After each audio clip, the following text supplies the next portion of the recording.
Cette émission vous est présentée par Harley-Davidson, La Capitale Assurance Générale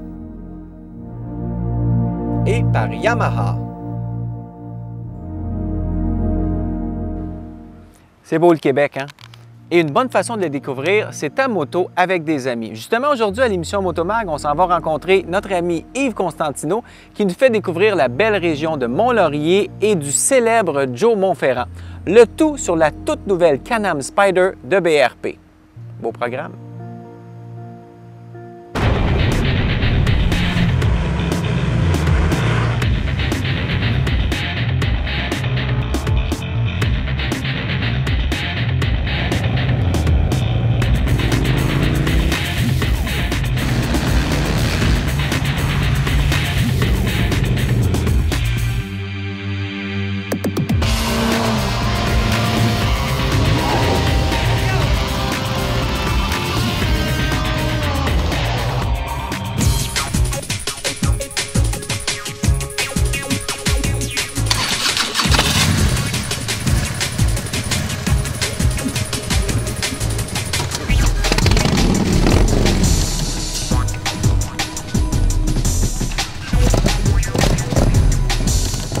C'est sûr que c'est pas facile, mais si tu veux, faut bien que quelqu'un le fasse.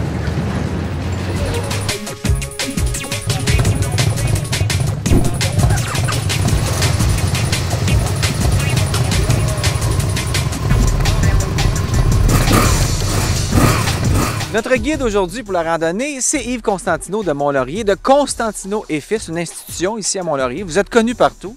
Bien, connu partout. C'est parce qu'on travaille, je dirais, dans plusieurs domaines, hein, autant motoneige, Can-Am, Sea-Doo.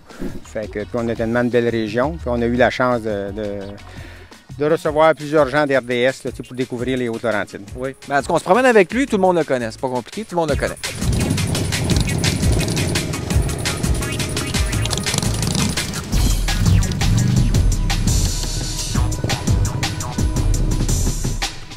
D'essayer une nouvelle moto, un nouvel engin, il faut dire, comme la Spyder, c'est complètement différent d'une moto.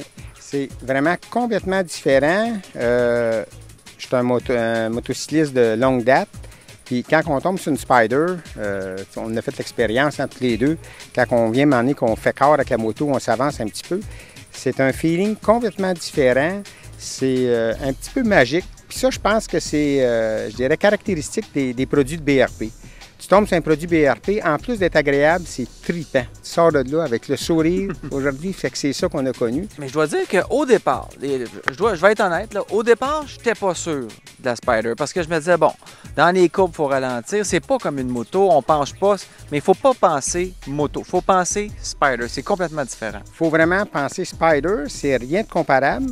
Puis c'est pas que dans les courbes, il faut aller moins vite. C'est que les systèmes, je dirais, de protection qui sont sur la moto sont tellement sophistiqués qu'en partant, puis surtout avec le châssis, la suspension, on dirait que tu fais corps avec la moto, puis tu as un sentiment de confort et de sécurité. Tu arrives dans les courbes, là, les courbes, les lignes droites, c'est une maniabilité là, exceptionnelle. C'est très vif comme conduite. Très vif comme conduite. Fait que tu ressors de là avec le sourire.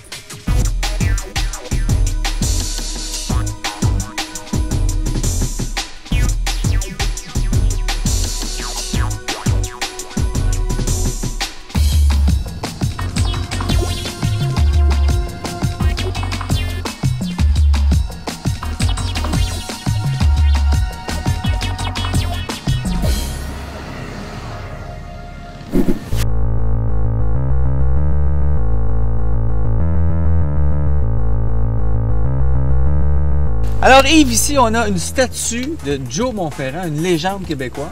Ouais. Mais il a vraiment existé. Joe Monferrand, oui, c'est vraiment, regarde, c'est du solide, hein? Oui. C'est en béton. En béton. Fait que ça, c'est la statue pour commémorer, mettons, vraiment le passage, je dirais, de Joe Monferrand dans la région. Parce que c'est un peu, ben, c'est toutes les compagnies forestières qui ont développé tout le parcours de la lièvre de l'Outaouais. Oui. Ben, ça s'est développé avec les compagnies forestières. Les compagnies forestières, il fallait qu'ils nourrissent les chevaux. Fait que là, ils faisaient toutes les fermes en montant. Ça prenait des gars comme Joe pour défricher. Joe, ben c'est ça, Joe, c'était vraiment là, faut se rappeler, faut revenir à l'époque. Joe Monferrand, il est né dans les années 1800, il est né en 1802. 6 pieds 4 pouces, Dans les années 1800, là, si t'es C'est 4 un pouces, géant. c'était un géant. Son père était un géant, son grand-père était un géant. Fait qu'il arrive, lui, avec une stature vraiment, là, je dirais, imposante. Et tout près de la statue de Joe Monferrand, il y a les deux ponts couverts. Ouais, il y a On va aller voir ça. Ils ponts couverts de ferme rouge, parce que la statue, elle se trouve sur l'île qui a vraiment entre les deux ponts OK.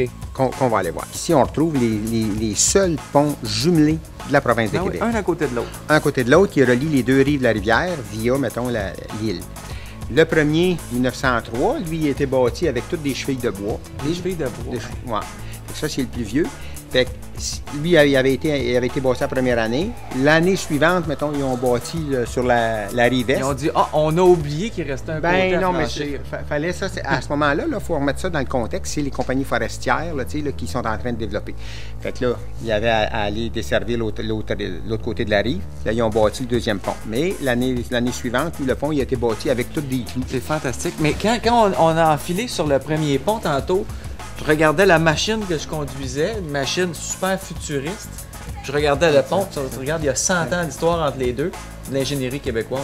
C'est encore ça. Hein? Fait que c'est tout ça, ça nous fait, mettons, vibrer, je pense, à l'intérieur. Ouais, c'est le fun de constater tout l'avancement technologique qu'on a eu. Imagine-toi, hein, Imagine dans 100 ans. Dans 100 ans. Monsieur, je me rappelle dans mon